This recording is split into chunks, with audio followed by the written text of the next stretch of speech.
uh, Shaw University, from Payne College. It's great to have everyone here. Of course, I represent Clark Atlanta University, where I'm an assistant professor of curriculum and instruction. And it is my honor to be here today to talk about equity and inclusion in higher ed, how we can use strategies to promote diversity and equity within the curriculum. So I want to first thank the UNCF Teaching and Learning Center for this opportunity to share. What an important opportunity to expand the research that I've already done in this area. And as already indicated, please feel free to ask any questions you might have. My email is at the bottom of the slide. So if we don't get to your question today, I encourage you to reach out.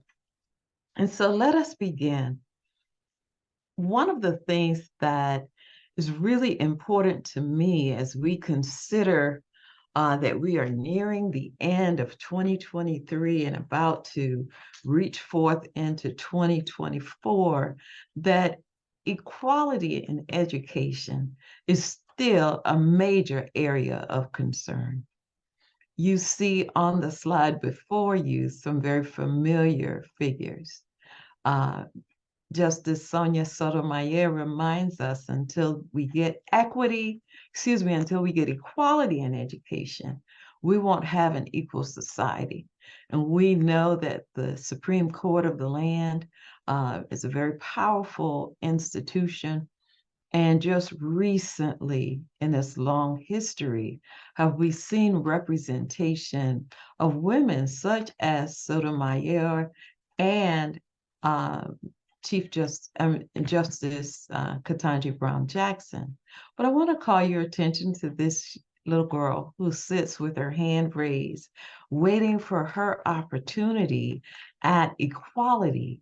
Equality in education is an important effort, but we cannot have a conversation about equality without focusing on equity and what that means for our young people who are in schools, in US public schools today.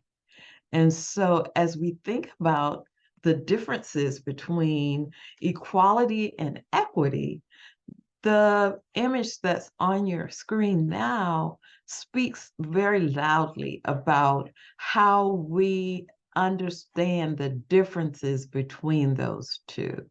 Equality in the first frame means everybody has the opportunity to be on equal footing, but equity means that what you need may be different than others around you. And so we see things equalize in the second frame.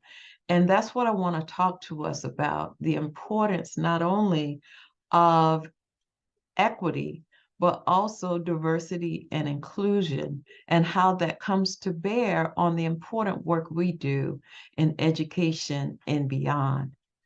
And so I want to share a little bit with you about what our plan is for today.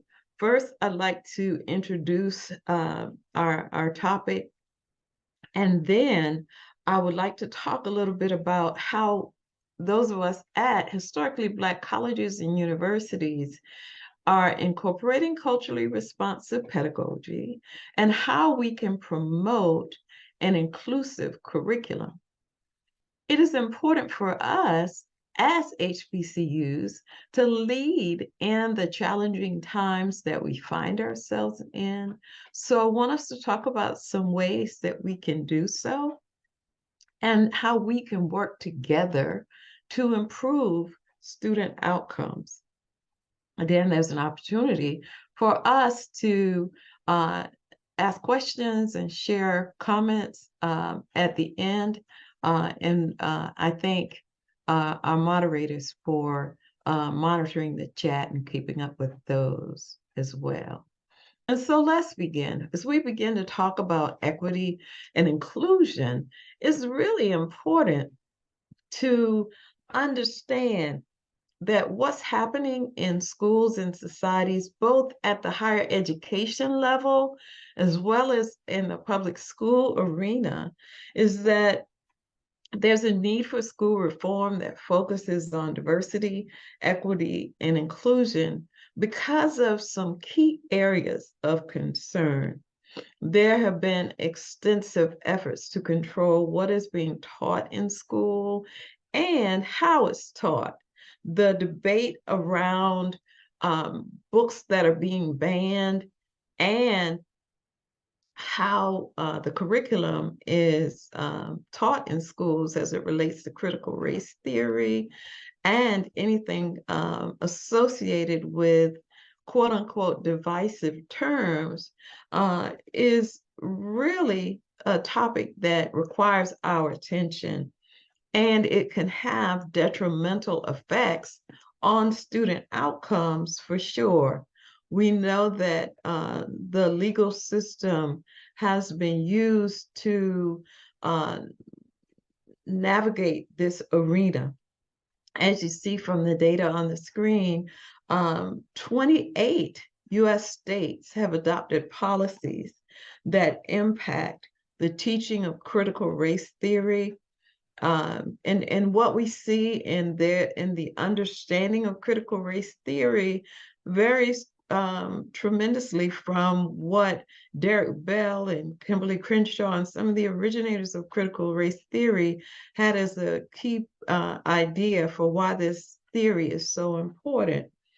Time magazine did a profile early on about the history wars, focusing on critical race theory and books like the 1619 Project and how those um, impact our approach to the curriculum in schools. And so as we talk about diversity, equity, and inclusion, culturally responsive pedagogy, and inclusive curricula, we know that multiple efforts have been made to promote diversity in schools through expanding school leadership, through recruiting and providing high quality personnel, providing high quality instruction. But we also understand that more research is needed to advance effective school reform and curricular design.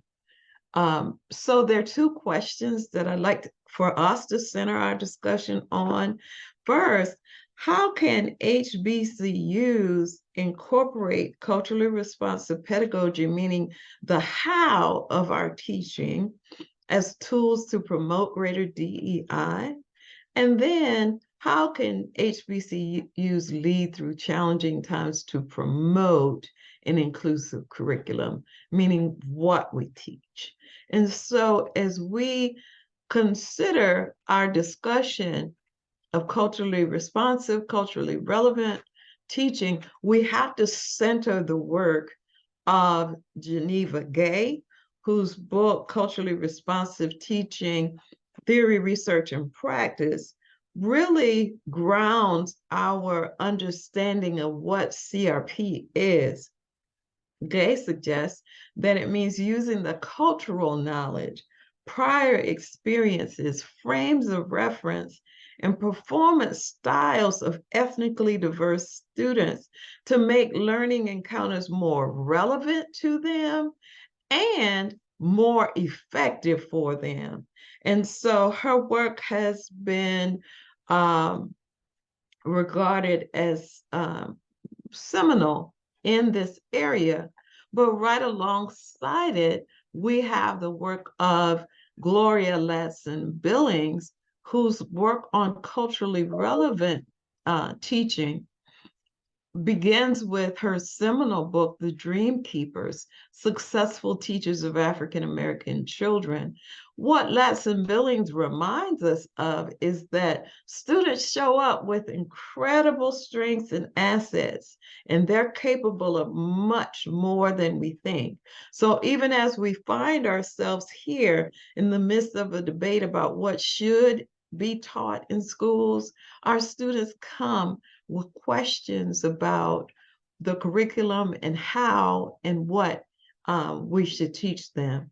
And so I want to begin with this question, and I want you to, in the chat, just share how you think HBCUs can incorporate culturally responsive pedagogies as tools for greater diversity, equity, and inclusion. And I'll give you a moment to just share what your thoughts are, and if you would gladly take a moment or two to do that. How can HBCUs incorporate culturally responsive pedagogy, how we teach as tools for greater diversity, equity, and inclusion? And I've got some suggestions that I want to share with you as well. But if you take a moment just to add any thoughts you have, I certainly would appreciate that.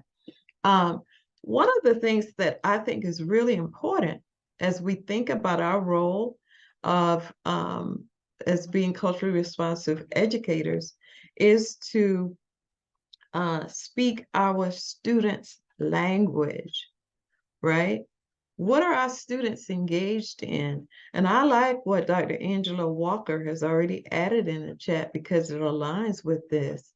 Have your students provide impact on the syllabus. We know the syllabus is our contract with our students, but just because we have drafted a syllabus, some of us, on ways that we believe the course should be taught, our students come with new ideas about things that they want to see taught as well. And that's part of centering the student in the classroom.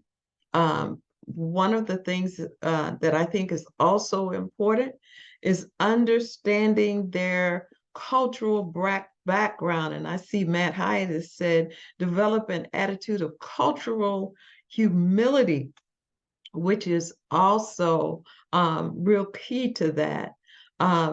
Sarah Kennison has said, engage in products that students choose based on their interests and identities. Yes, yes, yes.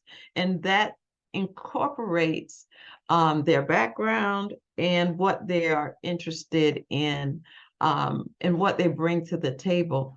We have to rethink the fact that instruction is not just a game of show and tell. Our students come to us with cultural backgrounds and riches that are really, really important. I like what someone has said about building classroom culture and developing a dialogue on expectations and how the classes will work.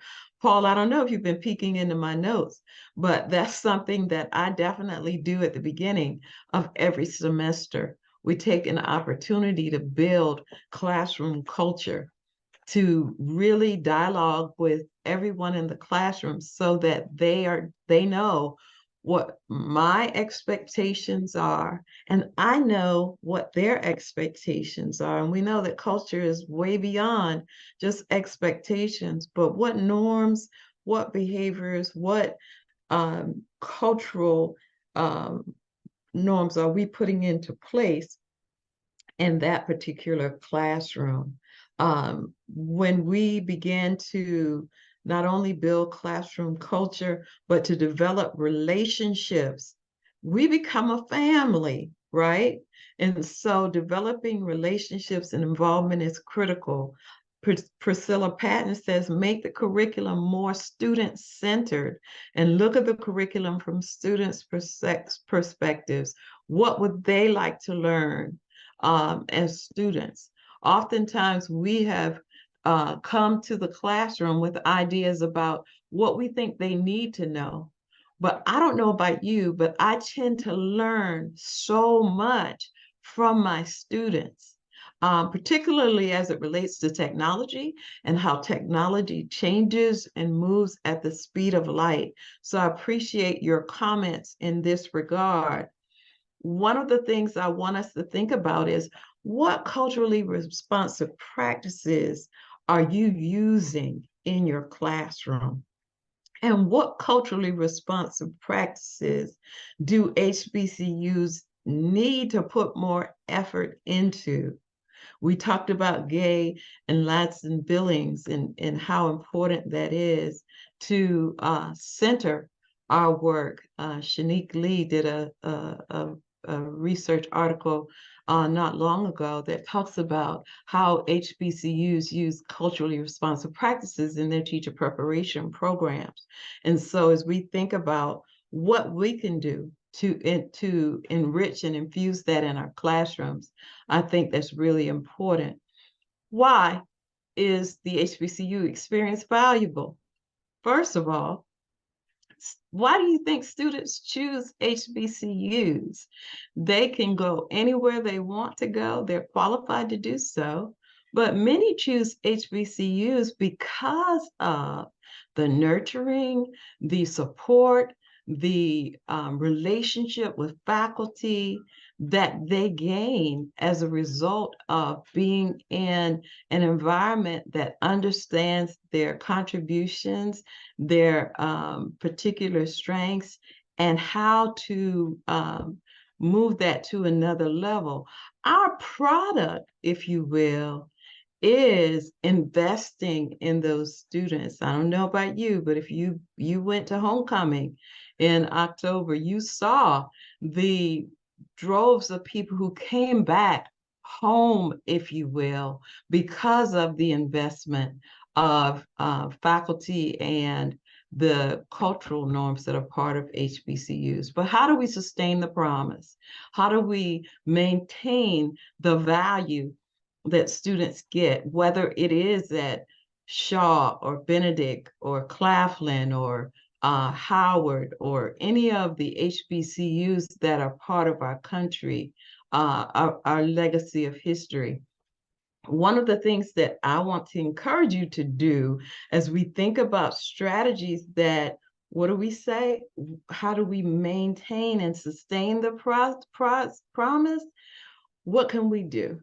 We can always learn and try new tools. One of the things that is really going to be impactful to us is the use of AI and ChatGPT as part of our instructional practices. When we say, ask our students to inform and share with us thoughts about how we can improve the syllabus, that becomes really important because their ways of knowing are so different than ours. We have to be rigorous with our students, but we also need to be flexible in terms of how we not only design instruction, but also how we look at the learning outcomes and how we develop that. We need to help others who are not so tech savvy, right? I go and I attend lots of trainings so that I can sharpen my saw and add to my teacher toolbox so that I can not only be aware, but sharp enough so that when students come to me in the classroom, they know that I'm invested in their learning enough to continue to gain skills. Building relationships is so important, not only with our students, but building relationships with faculty at your university, but also faculty at other universities. One of the things that I gained by being a UNCF Teaching and Learning Fellow was a really strong network of people from around the country who were experiencing similar challenges that I could not only gain from, but I could also be able to share thoughts and ideas that we incorporate at Clark Atlanta. And then finally, engaging learners is so important, making sure that the way that we are teaching is on par with their engagement and involvement. As we think about where we are now in our society, we know that there are a number of things that have impacted how we teach and what we teach. The banning of books, such as the ones that are shown here, is a challenge. When we have greats like Toni Morrison and Alice Walker and Harper Lee, whose books are being banned from schools, this presents a challenge for our students, and there's so many others as well whose books have been banned. What does that mean for us as we think about diversity, equity, and inclusion and curriculum development as HBCUs? Similarly, the attacks on the development of the AP African American Studies course is along that line of assaults and attacks that impact our ability to reach our students and provide them with the curriculum content that is going to benefit them. One of the things that I benefited greatly from was visiting the International African American Museum. Show of hands if anyone has ever visited the International African American Museum, and you could certainly include it in the chat. One of the reasons why I mention it is because it's brand new, but what the International African American Museum in Charleston does is it centers the entry point of formerly enslaved Africans to the United States by emphasizing not only the richness of Gullah Geechee culture, but the expanse of this group of people from Charleston, where probably over half of the Africans who were brought to this country came through on this wharf where the museum is located, as well as the significant number of people who came through the port of Savannah, not much further south. And so this museum centralizes for us the importance of the truth telling that needs to occur in our schools and universities. I grew up in South Carolina just before the talk. We were talking about South Carolina and my time there for the holidays. But I grew up just about 30 miles, really a little less than 30 miles, where the historic Stono Rebellion occurred. It was the largest slave rebellion in North America. In his book, Black Majority, Peter Wood talks about the significant numbers of Blacks who were in South Carolina. And this rebellion took place just a few miles from where I grew up. But in South Carolina history, it was rarely mentioned. There's just a little marker on the side of the road, and if you drive fast enough, you pass right by it. But one of the importance of the important outcomes of the Stoner Rebellion was the beginnings of the Citadel. I'm not sure if you're familiar with the Citadel Military College at Charleston, but after the Stoner Rebellion, there was such a public outcry that the Citadel began as a way to guard the city from other potential attacks. There are people like Robert Smalls, a Gullah statesman, if you will, who was not only a member of the Congress after the Civil War, but who was also very instrumental, as you see in this article and from Harper's Weekly, in freeing enslaved Africans from Union territory to parts north in Beaufort County and along the Coosawhatchee River and other places. And so this history is so important. There's also the definite impact of people like Dr. Mary McLeod Bethune, who's pictured here with students from the school that she founded that became what we now know as Bethune-Cookman University. And so her impact, not only in South Carolina, she was born in Maysville, South Carolina, but her impact as a political force, as well as a key member of the Association for the Study of African Life and History, is very important. I always begin my classes at Clark Atlanta University by spending a great deal of time educating my students about the richness that is Clark Atlanta University's history. I don't assume that my students know that Atlanta University was a leading institution of higher learning, and that Lucy Craft Laney, who at age 15 was a member of the Atlanta University um, education program, and who graduated and started what we know to be Haynes Normal Institute, and her impact in Augusta, Georgia, is so impactful that buildings and high schools still bear her name. She started the first Black nursing school for women, Black women in Augusta. And so when we look at Clark Atlanta's history, taking the time in an education course, no less, to center that, to talk about the contributions of W.E.B. Du Bois, who simultaneously started sociology and urban education as disciplines, and his impact as a very prolific writer, his impact at Atlanta University, is important for students to know. I tell them, you need to know the grounds on which you stand. You need to know that when you're singing, lift every voice and sing. James Weldon Johnson and his brother Rosamond Johnson were right here on these grounds, that Marva Collins, who is a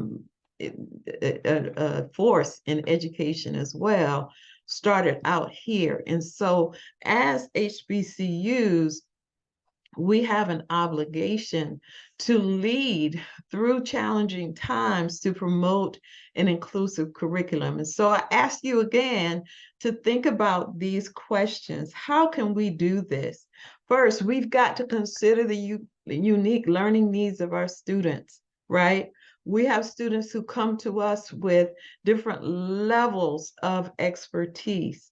What we can do is to do a needs assessment as part of establishing that class culture that I mentioned previously. We can promote inquiry and lifelong learning. We can teach beyond the text, and we can expand the curriculum so that it meets not only the needs of our students, but it also incorporates things that they can know and gain to be able to carry that knowledge with them beyond what they already know. So, how are you making your curriculum more inclusive? What ways do you incorporate the history of your HBCU in the curriculum? I know I'm looking at my time here, but I want to take a moment for you to add to the chat with regards to this. How are you making your curriculum more inclusive at your institutions? And or what ways do you incorporate the history of your HBCU in the curriculum? And we can come back to this toward the end, but I want you to begin thinking about that as I share just a few things with you. One is that curriculum reform can be the pathway for education as a source of healing and liberation. What do I mean by healing and liberation? When we get the full story of the history of our country and our institutions, we're better able to not only serve our students, but we're better informed ourselves. One of the things that I want to share is the tale of two kings. And I want to begin with the story of King Jordan. And perhaps you've seen this, and I'd like to share just a piece of it. King says, "Today was not a good learning day. Blah, blah, blah. I only wanted to hear you not talking. You said something wrong, and I can't listen when I hear lies. My mom said the only Christopher we acknowledge is Wallace, because Columbus didn't find our country, the Indians did. I like to have Columbus Day off, but I want you to not teach me lies. That is all. My question for the day is, how can white people teach Black history?" Signed, King Jordan. And of course, the teacher replies, "King, I'm very disappointed in your journal today. King simply says, okay. One of the things that we see here with King Jordan is a response to a curriculum that doesn't tell the whole truth, right? And in his fifth grade wisdom, he's calling attention to that. What I want you to do is also to know that there's a part of our history that is also revealed in the contributions of El Rey, the king, who is being excavated here as part of the work of Sterling's team, and is in the ethnology bulletin as stone monuments of the Rio Chiquita in Veracruz, Mexico. This is part of the Smithsonian Institution's excavations and explorations in Mexico in the 1950s. And very few people know about these Olmec heads that have been excavated and what they mean for our history. Another area, well, before I go forward, there are over 14 of these, and one of these is on the National Mall in Washington, D.C. And so also there's a question about what we consider the oldest book in the world. And so we know that the oldest book in the world was written by this gentleman here who we know as Ptahhotep. And so when we look at the excerpt from the teachings of Ptahhotep, which is in the British Museum, it reminds us that knowing is based on getting the full story of our history. The teachings of Ptahhotep was written in Medu Neter, and it shared the maxims and teachings that was written in 2300 BCE. We know that Ptahhotep was a vizier who used his maxims to improve Kemetic civilization, and that he lived during the reign of Menkaure, and was second in command, but chose to spend his time writing and participating in the priesthood. Carter G. Woodson is similar to this discussion because we know that in his book, The Miseducation of the Negro, he reminds us that when the curriculum is not taught in the way that it should be, that it can result in miseducation. We know that the curriculum is controlled by those who hold political power. And so it's important to understand what is worth knowing and who is in control of that. For those with power, to control the curriculum means to control the minds of learners. And so we are mindful of that. I've written a book entitled Unbleaching the Curriculum, Enhancing Diversity, Equity, and Inclusion in Schools and Society, along with my colleagues, Dr. Greg Wiggin, Dr. Marcia Watson Vandiver, and Dr. Shakia Talley Matthews. I don't want you to take my word for what we said here in terms of the contributions of Ptahhotep or the Olmec in U.S. history. But in this book, we've begun to amass primary resources and share information, not only about these two omissions to the curriculum, but also to other suppressions that have occurred in terms of how the curriculum leaves out a portion of the full story and how important it is for us to be able to share that story. We know that when minoritized students' cultural backgrounds and perspectives are excluded from the curriculum, they experience a sense of invisibility that is not a part of that healing process that we look to for education. These omissions and suppressions can result and harmful practices such as curriculum violence and create negative perceptions that impact students' growth. We know that when the curriculum is inclusive and considers the contributions of all learners, everyone benefits. Curriculum reform and culturally responsive pedagogy are those pathways to education as a source of liberation. We're in a time now where the contemporary challenges to education through laws that ban and have caused people to lose their jobs just for mentioning books like The Bluest Eye or the autobiography of Malcolm X or To Kill a Mockingbird, that now is the time for us to address diverse perspectives, multiculturalism, and curriculum development that reflects the changing dynamics of U.S. schools. We know that to address diversity, equity, and inclusion issues more deeply, there is a need for a full review of educational practices and processes in U.S. schools and society and beyond.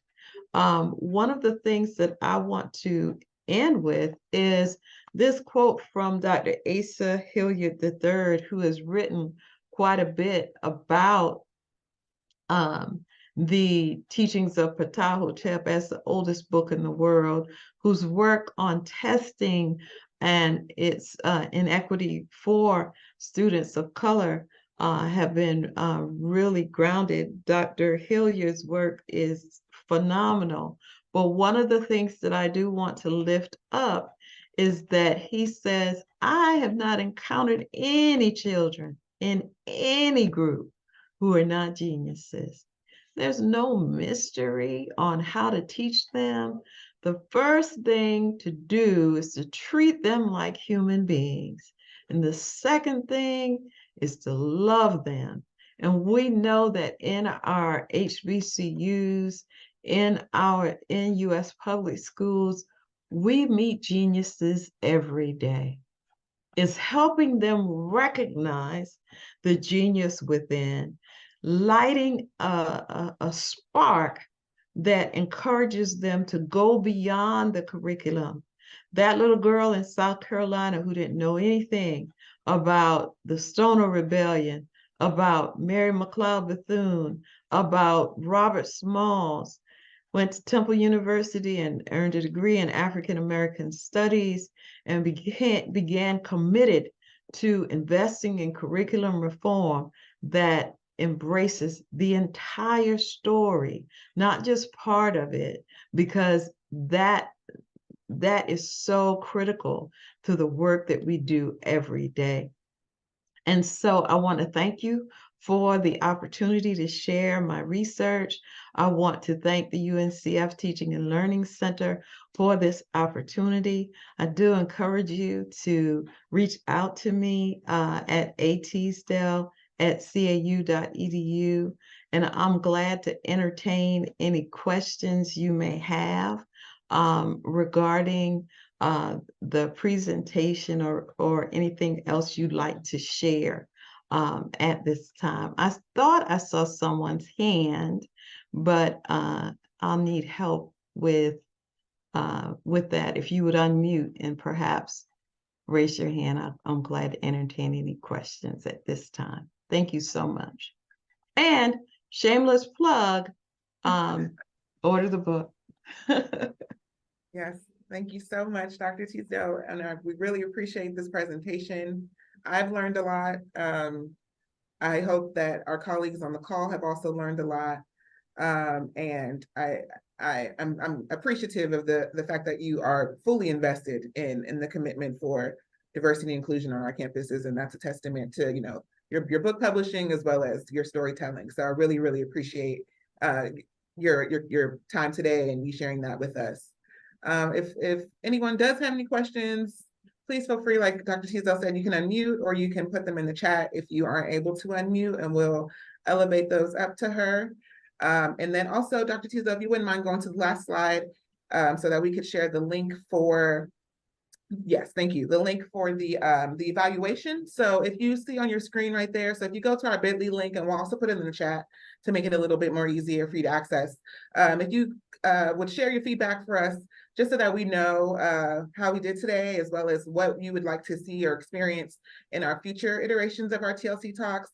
This is a semester long or academic year long program that we have going on. We just launched it this past fall. This is our session number 4 of many. So we still have some opportunities to learn and to develop and to make sure that we are sharing the insights with you all that you would like to, glean. So if you could take some time to complete that brief evaluation for us. And then also we have the link on the bottom, as I mentioned earlier in the presentation, if you'd like to connect with us on LinkedIn so that you could view this session as well as former sessions or previous sessions and engage with your colleagues across the campuses. We'll be doing that as well on our LinkedIn page. So you can find us easily by just looking at UNCF Teaching and Learning Center on LinkedIn or going to that link that you see on your screen. And so we are wrapping up today. So if you want to stick around and converse and engage with your colleagues, we'll be in this room for a couple of more minutes. But if not, thank you so much for your time. We really appreciate having you here, and enjoy the rest of your day. Thank you.